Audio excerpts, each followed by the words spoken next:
I was like, I have to get last minute. She was like, please make sure you shower before you go. Well, I'm gonna like do a Peloton later. She was like, yo, you leave for booze. Shower. I was like, oh, I see what you're saying. You need to clean up your act before you.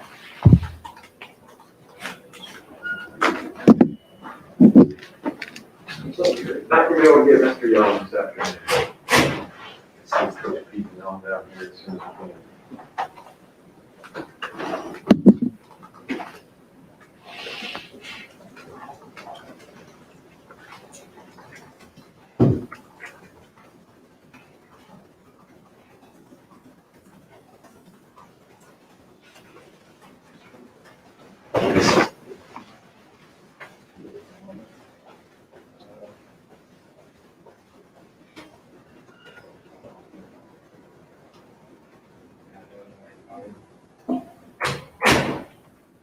Did something come up?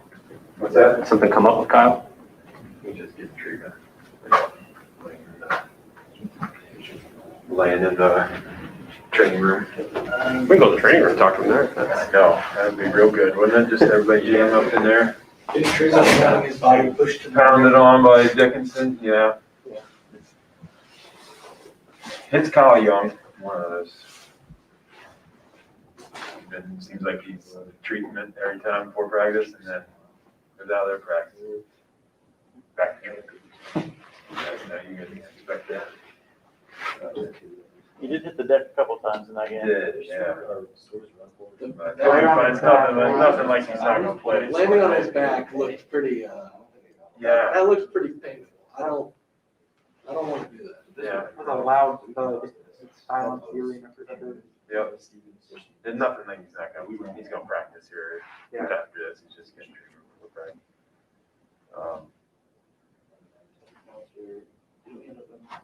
What we're saying, Cedric taking that charge that he took. One, obviously good for him, but two, why was that dude trying to dunk that?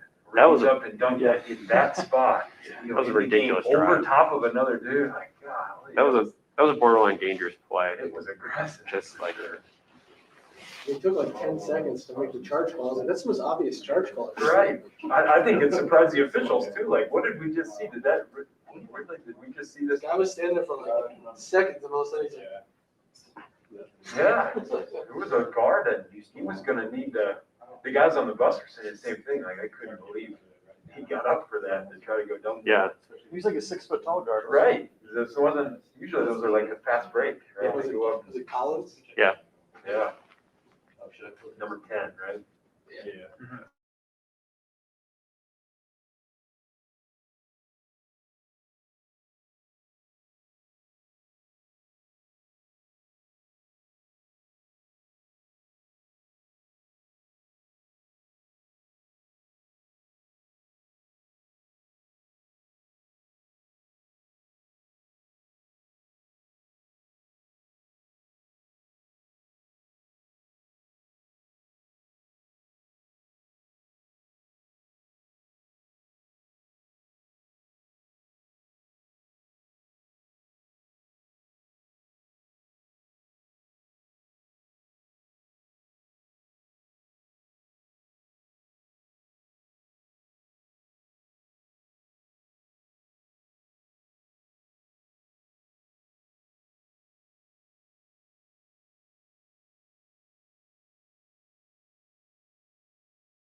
What's up, everyone? Sorry, a couple minutes late. Hard to end a meeting with the boss. It's his meeting.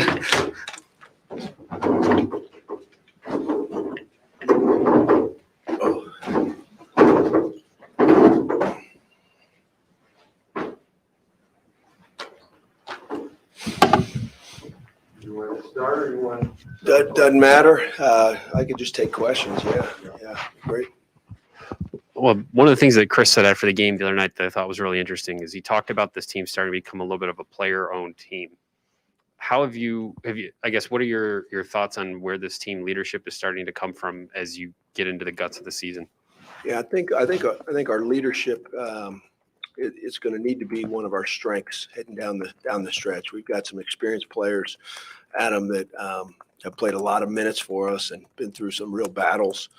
And I think that it will be I think it'll be a strength of ours as we head down the stretch for sure. All great teams, great programs that are playing meaningful games in February and March.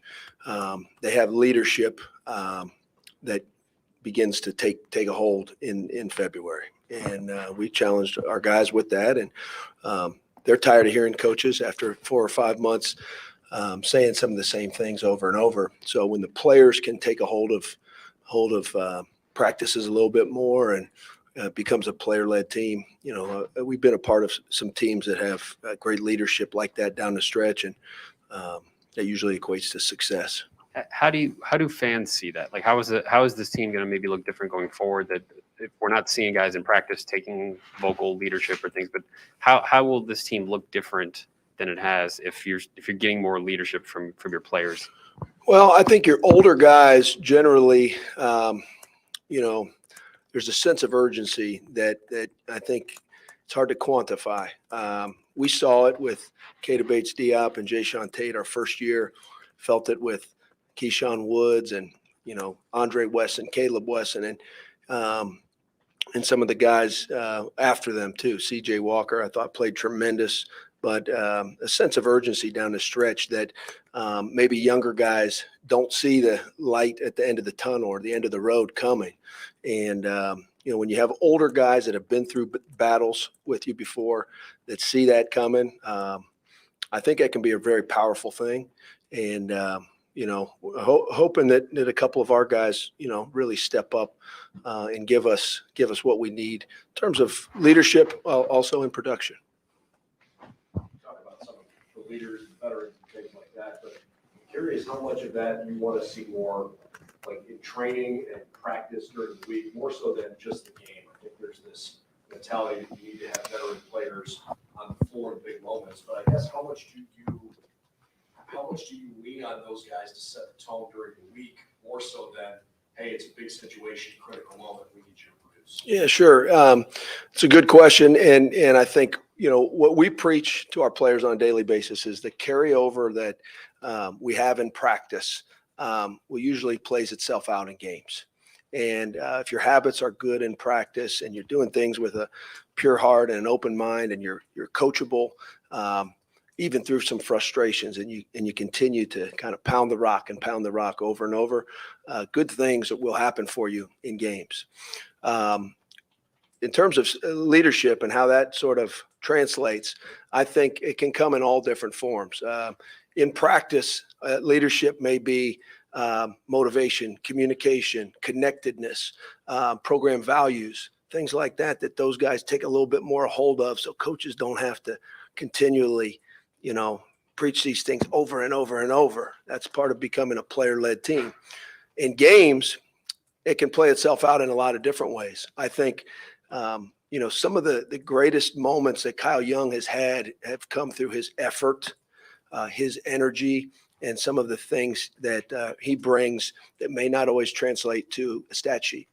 Last year we had a guy, CJ Walker, his experience, his calm demeanor, being in those moments before, that can calm a team and calm a huddle. And you need all of that, especially when you're going into some of the environments that we're going into on a nightly basis. So it can show itself in a lot of different ways. I hope that answers your question. But I think what it looks like in practice and what it looks like in games can sometimes be a little bit different, but both very, very crucial and both very connected. I asked about Zed Key too, just what you're most proud of with what you've seen from him this year, where he was at the beginning of the preseason to where he is now. Yeah, Zed has come a long way, I think, in a short time. And the exciting part with him is we feel like he's got so much more room for growth as well. I'm most proud of, his coachability, his decisions that he's made as a basketball player and as a competitor, on and off the floor, that have helped to increase his capacity. He's playing harder for longer stretches. It's not where he wants it to be. It's not where we want it to be yet, but it's headed in the right direction. He's been very coachable.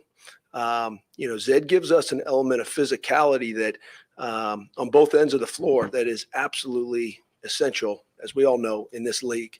And for a sophomore to be doing that, and I tried to put this in perspective. Jake Diebler had some stats the other day that I thought were really good.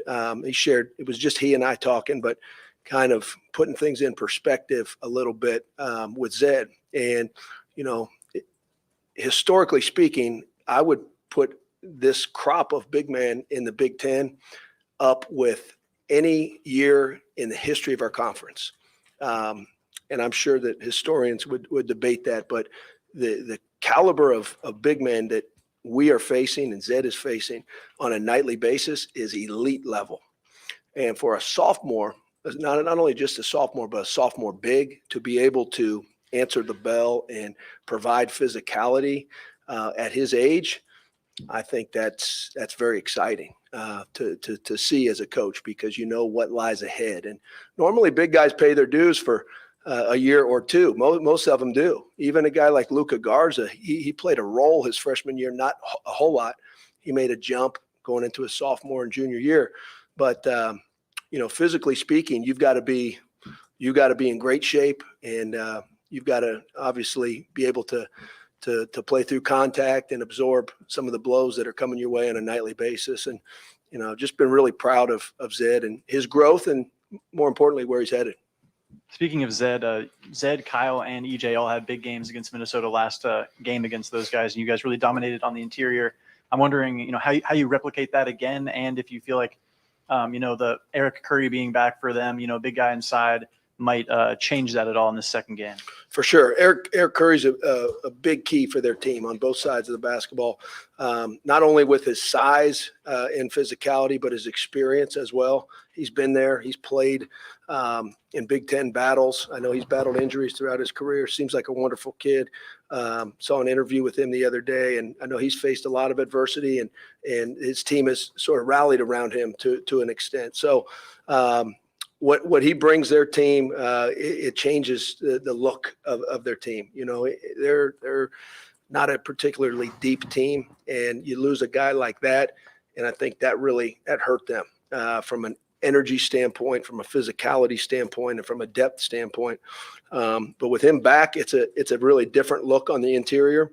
We'll have to be ready to match his effort, and we also know that they're going to be reminded that we did have our way with them in the first game in the paint. And that's something that we have to earn on a nightly basis. So regardless of what happened in a previous game or last game or 2 weeks ago, whatever, what is going to matter is the team that is the most desperate team, the hungrier team, the team that refuses to be denied in the paint. That's a team that's going to be in a good position to win the game tomorrow night. I also wanted to ask about Eugene, because obviously he had his first career start the other night, and offensively he's not asked to create a bunch of shots or anything like that for you guys right now. But I just wondered your impressions of his first start, and maybe what he can do more of maybe for you guys on that end too. Well, it was for Eugene, him coming off of the injury and then being inserted in the starting lineup, I think it's a testament to the confidence that Coach Holtman has in him and the level of importance that he has to our team and our program. And he does. Eugene Brown has come a long way. as a sophomore. Even from the beginning of the season, he's really improved, and I think he's found a real niche within our program, and it's something that this team needs. What he brings to the table. So, really proud of the way he responded. I think the thing with Gene is, as much as any player we have in our program, he's comfortable in his own skin. He knows who he is. He knows how he can help our team. He plays to those strengths. He does those things really well. And, we love Gene and his family as people, but in terms of him as a teammate and as a competitor, I think he is becoming very, very valuable for our team. When it comes to recruiting bigs, obviously, whether it's Zed or Felix coming up, but is that physicality, is that versatility, is that something that you want to see at the high school level, or is it something that you can kind of project when you see a guy at the high school level? Yeah, I think with big guys, you have to look through a lens, a developmental lens that you can't, I believe this, that you can't pass final judgment on them when they're juniors or seniors in high school. You're not looking at a finished product. Not that you are with guards, but I think with bigs, they have so much more growth in terms of their body, their physicality, their weight, their strength, and that stuff becomes really, really important in college. So can you project that? Like, did we know Zed Key liked contact, physical contact, and lived at the free throw line and was physical and an active rebounder? Yes, we did. We knew that there was room for growth with his body and his athleticism and things like that, for sure. And when you look at a guy, like you mentioned, like Felix, totally different circumstance there, but you're also looking at a guy that has only been playing basketball for a few years. And you begin to take that into account as well. Some of the cultural changes he's had and, different schools that he's been at and things like that. So, I think each is probably its own separate case, but you're able to know early on, is this a guy that's going to be more of a banger, more of an athlete, more of a hybrid forward, a versatile guy? And I think as coaches, we try to piece those together. You don't want to have two of the same guy, so to speak. In our league, you're going to have a physical guy or two for sure. And I think you guys know our program, how much we value versatility from our forwards, ability to step inside, play inside, and step out as well. So I don't know, hopefully that answers. Well, with your versatility, is that something that, it may depend on the kind of big that you're getting, but when they come in, is there kind of a set plan or like a set, okay, we want this forward to get a little bit more playmaking ability or offensively to be more important in the backcourt, things like that? Is that something that you guys have a plan for? Can you project that out, even if the big may not show that at the high school level? For sure. I think you're thinking, you're thinking through a lens of what do we see this guy developing as? And that's, we recruit with certain things in mind, but you never approach it with a closed mind either, because certainly guys change throughout their career. Caleb Wesson, I can't tell you that we thought he would take 106 threes his junior year when I watched him play as a freshman. But to his credit, he worked at his body. He worked with our strength coach, who did a tremendous job in the weight room with him, and he worked on his game and expanded his versatility. So I think you have to keep an open mind with it. We're always trying to improve our players' versatility. That's important here, but never to the extent that you're trying to fit a round peg through a square hole. Ryan, when Cedric got here, obviously an offensive guy, so I imagine you were working with him a bit, but played at a different level than what he had in the Big Ten. What was kind of your initial approach or your initial thoughts of his game once you got to kind of work with him up close? Yeah, that's a good question, because Cedric, the first time we met was right when school started this fall, and so that's tough. It's tough from a player standpoint, because he's going to be thrown into a new culture, a new system, new terminology, new expectations, new standards, and we were able to tell some of those things on film. Obviously, you're able, with the amount of film available and the people that we talked to, I think we knew what we were getting from a player standpoint. But when you get him here, you learn about him. And I think we tried to learn as much as we could in a short time. To his credit, it hasn't been flawless for him. We all know that. And maybe what he envisioned at some point when he walked in the door, and but that's normal. I mean, you can say that probably about every guy on our roster.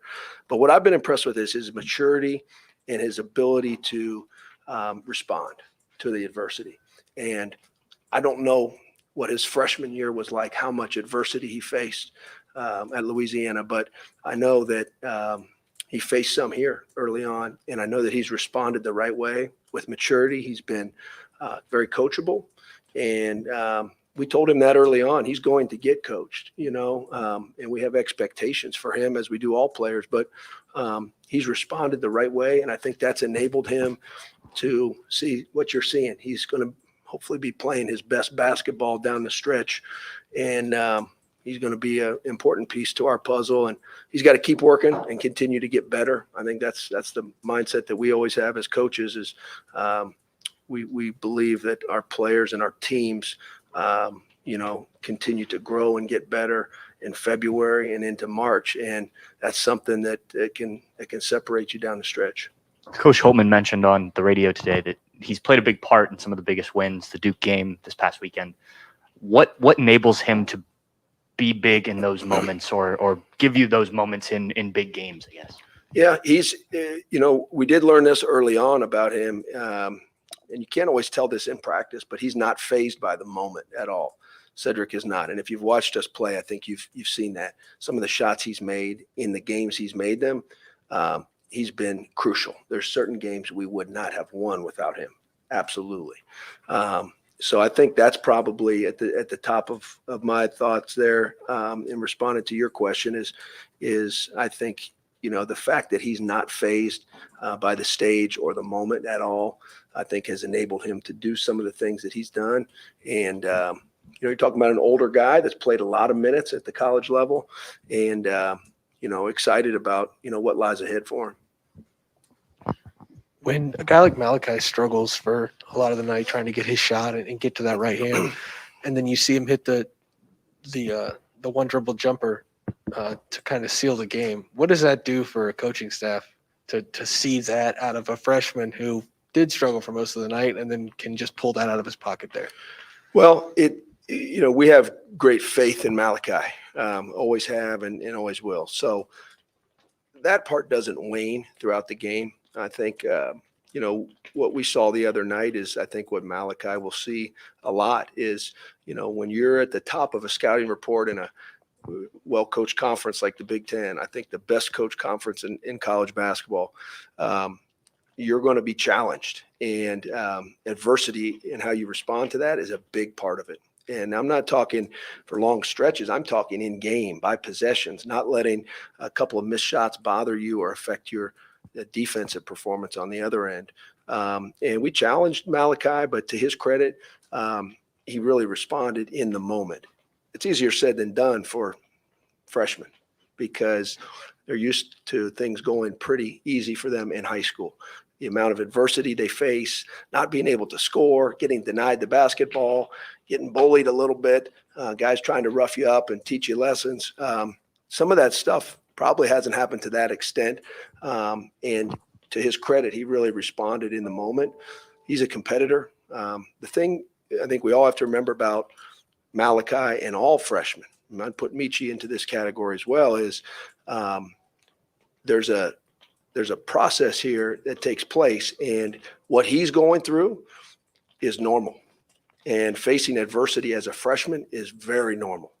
And we try to remind them of that, normalizing the struggle, so to speak. And there is a struggle, and the path to greatness for teams and for individuals isn't always smooth sailing. So proud of him and how he responded. The fact that he could come back and have a couple really big plays, important plays down the stretch for us on Saturday was really important for us. I don't want to get you into comparing performances from him, but you see him have 21 night, I think 35 on the road at Nebraska, but 6, but they were 3 really big, possessions where he scored on. Does that make the 6 points just as impressive of Sure. a performance as the 20, on a different night?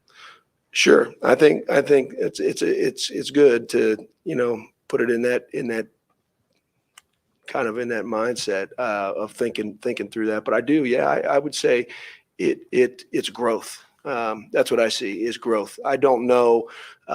Could he have responded and made tough plays and delivered 2 months ago like he did in a tough conference game at your rival on a big stage in that moment? I don't know. I know he did on Saturday, and I'm really proud of him for that. But what I see in that is I see growth, and it's incremental. There's steps to this, but he's really responded the right way. He's a tremendous kid. I think you guys have got to know him, know that he is a high level human being. He comes from a great family. He's been raised the right way, and they don't want us to take it easy on him either. His family is telling us, hold him accountable, keep coaching him hard. They don't want it easy for him. So when you have that from a family, it makes your job as a coach a lot easier because, you're pushing him to be his best with the backing of his family. Ryan, I saw after the game a few days ago at Michigan, just Chris Holtmann talking a lot about E.J. Liddell and how he should be in the National Player of the Year conversation, Conference Player of the Year conversation. I'm curious your stance on that and just how important E.J. is to your offense. I know that question gets asked a lot, but just what would be your take, I guess? Well, my take is I'm going to echo what my boss said. I'm probably going to echo what my boss said in most cases anyways. But I'm going to echo what he said because I think he's exactly right. I think sometimes, things can get lost throughout a college basketball season, and you begin to take certain players or teams or roles within the team for granted. And I think what Coach said was right because if you've watched our team, this is not a guy just scoring points and making plays only for himself out there. E.J. Liddell is a winner. He's a 2-time state champion. He values winning. He makes the right play. He doesn't make pig plays. He doesn't only care about himself. He values the team at a high level. And it's been fun to watch as a coach because he's impacted the game and it's impacted our winning in so many different ways. His passing, I know some people have talked about his passing. I think his passing has really improved. His ability to find open men, to make the right pass at the right time, on target, the quality of his passes. That's something that's really important to us. And when your best player's doing that, it makes our job as coaches and my job as an offensive coach, especially, it makes it easier. And it's especially important when it's your best player. So, we value EJ at the highest level in the locker room, on the floor, and around our campus. But he's much more than just a scorer. And, we know that, and that's why we try to play through him in a lot of different ways. So he's been great, and it's been a joy to watch him. Gotcha. And another one of you guys I wanted to ask about was Joey Brunk. Yep. And last week we got to talk to him. We found out about his lawyer background and whatnot. Took the LSAT over the weekend. How do you see maybe his meticulous side to him? How his intelligence and whatnot maybe translate to the court and the way he gives you in his minutes? Yeah, for sure. So Joey has had to be very resourceful, I think, this year, and I think that's a trait that maybe all teenagers or college age guys don't necessarily have. And I think his IQ has allowed him to understand what the strengths and weaknesses of our team are and what we need from him in those moments. And he has provided them. He has been an A-plus teammate. He is a tremendous kid. And we've got a long history with him, as you all know, and he and his family. And he's been a great teammate. And so those things, I think, the fact that he's able to kind of connect those dots and realize this is how I can help this team. And I'm sure there's nights where it's not as many minutes as he wants or as many shots as he would want, but he doesn't blink. He hasn't flinched at all, and I give him full credit for that because that takes maturity, intelligence, and an ability to kind of see how he fits within the team dynamic.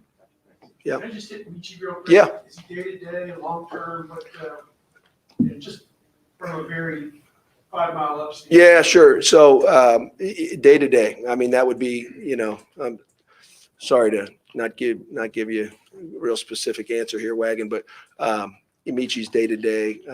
Obviously, you saw injury on television, the ankle injury, and Michi's a tough kid. I know he wants to play really bad, and important piece for our team as well. But our training staff's working with him, and hoping for the best here real soon. Is there any update on Justice? No update on Justice either. Yeah, I would say, we're going to find out. We'll find out more today in practice. I think he's incrementally improving, and so hopeful. Thank you. Okay. Yep. Thanks, guys. Thanks, Ryan. Yep. Okay.